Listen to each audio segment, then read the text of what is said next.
Hi.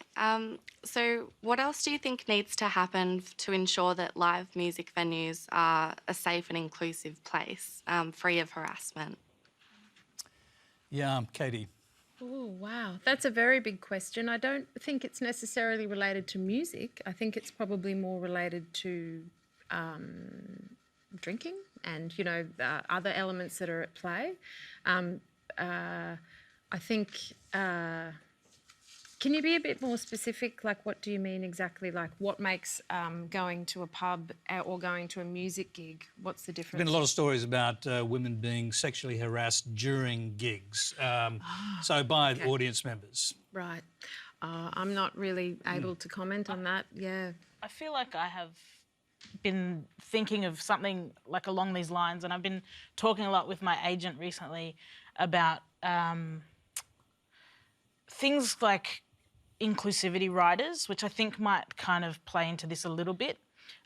So for those of you that don't know, a rider is like what you request. Like, so you might have a hospitality rider that says what kind of food and drinks you want backstage, or a tech rider that says what kind of backline equipment you need provided for your performance. So I'm in the process of putting together an inclusivity rider that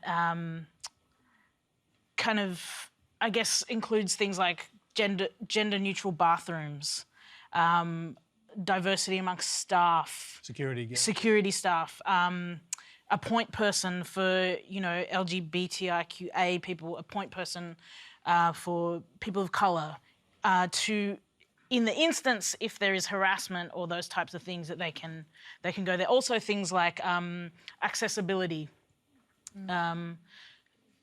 And visibility for, like, viewing platforms for people who might not be able to see otherwise, or these kind of things. And I think that plays into it, making sure that, like, as an artist, that the place that you're going into has a protocol in place for when things like this occur, that there is... it shouldn't be on us as artists. It should be on venues and the spaces or festivals or whatever.